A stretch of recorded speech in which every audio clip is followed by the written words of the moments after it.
1 month ago, federal authorities seized about 100 dogs as part of a raid on a suspected dogfighting operation in Indiana.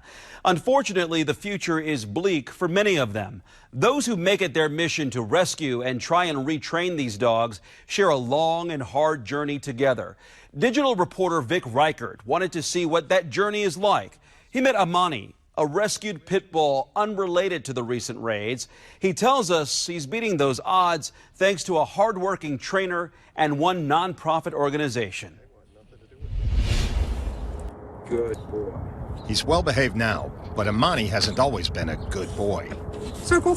A few short months ago, this golden brown pit bull with his deep, soulful eyes was aggressive. We have our suspicions with Amani that he was potentially used or was in the process of being trained to be used as a fighting dog, just due to the intensity of his aggression when he was first brought to me.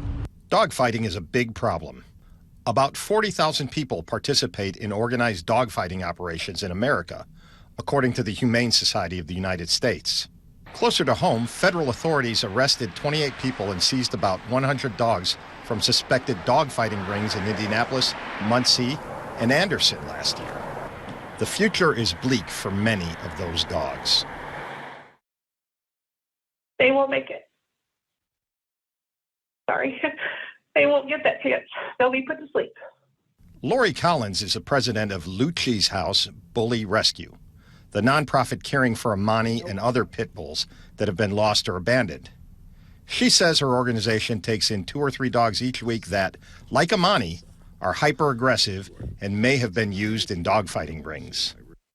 It's a huge problem. It's not even a problem. It's a pandemic. So because people don't want to believe that happens in white picket fence and cornfields. Like, they don't want to believe that their next door neighbors or, their aunts or their cousins or their brothers are doing this stuff, and they are. Amani is getting a chance at a new life thanks to O'Brien's training and Collins' organization.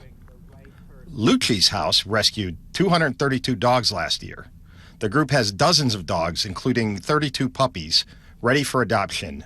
Amani is proof that these dogs can be rehabilitated.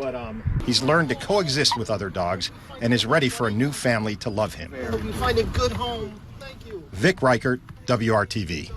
Amani is a much different dog after spending 5 months in intensive behavior training. He's just one of dozens of dogs and puppies in the care of Lucci's House Bully Rescue that are waiting to be adopted. Find out how to adopt these dogs on our website at WRTV.com.